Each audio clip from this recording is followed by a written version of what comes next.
सुरेशले महिनाको तलबसँगै बोनस पाएको ठिक तेस्रो दिन थियो।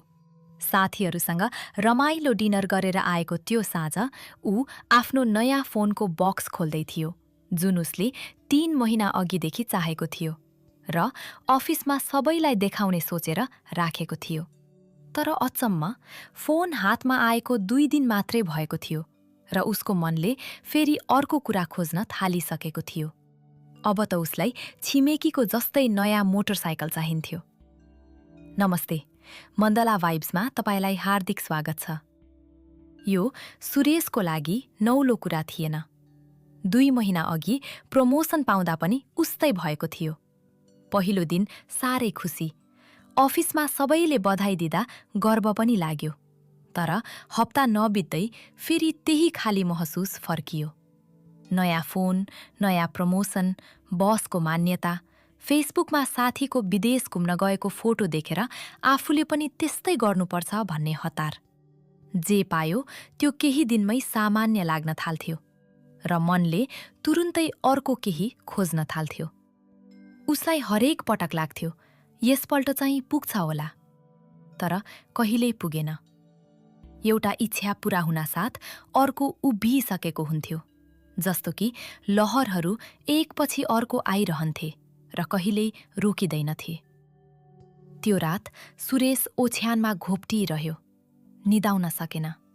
उसकी श्रीमतीले सोधिन्, के भयो, सुत्नु भएन?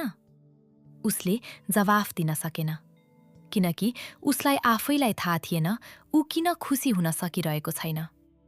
सबै कुरा त छ, राम्रो जागिर, राम्रो तलब, राम्रो घर, राम्रो परिवार।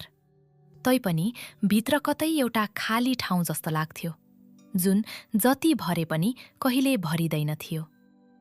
के साँच्चै कहिल्यै नटुट्ने खुसी भन्ने कुरा हुँदैन त? के मान्छे सधैँ यसरी नै अर्को थोकको पछि दौडिरहनुपर्छ? भोलिपल्ट बिहान मन हलुका पार्न ऊ नजिकैको मन्दिर गयो।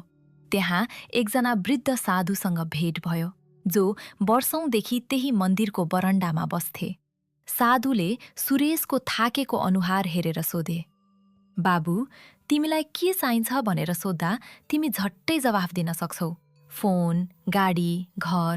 तर तिमीलाई कति चाहिन्छ भनेर सोध्दा जवाफ छैन, होइन र? सुरेश अलमलमा पर्यो। यो प्रश्नको जवाफ साँच्चै उसँग थिएन। साधुले मुस्कुराउँदै भने, समुद्र हेरेको छौ बाबु? गङ्गा, कोशी, गण्डकी, साना ठूला 100औं नदीहरू दिन रात समुद्रमा गएर पस्छन्, तर समुद्र कहिल्यै भरिँदैन, न त कहिल्यै छचल्किन्छ। ऊ जस्ताको त्यस्तै रहन्छ, शान्त, स्थिर, आफ्नै ठाउँमा अटल। किनभने समुद्रलाई नदी चाहिएको होइन, ऊ आफैमा पूर्ण छ।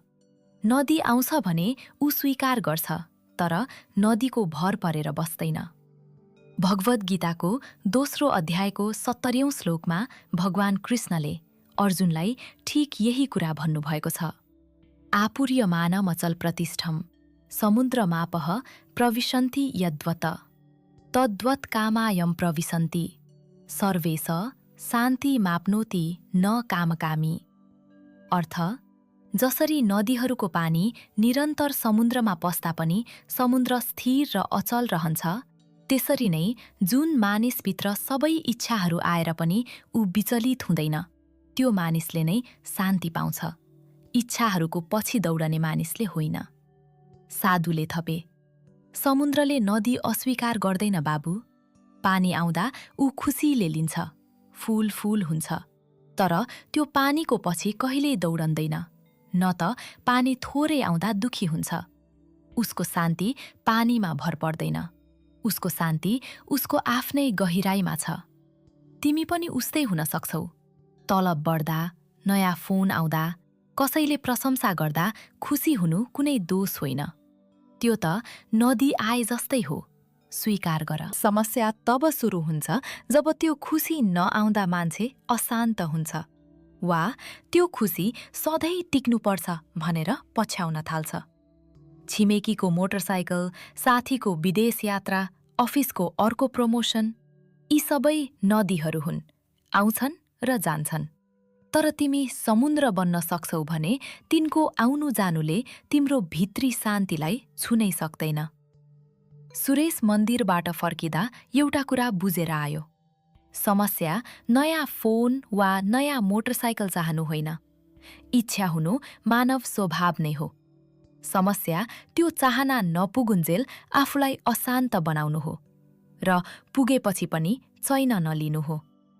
आजदेखि जब कुनै नयाँ इच्छा मनमा आउँछ, फोन होस्, तुलना होस् वा अरूको सफलता देखेर उठ्ने डाहा होस्, एक पल रोकिएर आफैलाई सोध्नुहोस्, यो नपाए पनि के म शान्त रहन सक्छु? जवाफ हो भए तपाईँ समुद्र जस्तै बन्दै हुनुहुन्छ, पूर्ण, स्थिर, आफैमा प्रशस्त। ओम शान्ति। मण्डला भाइब्स।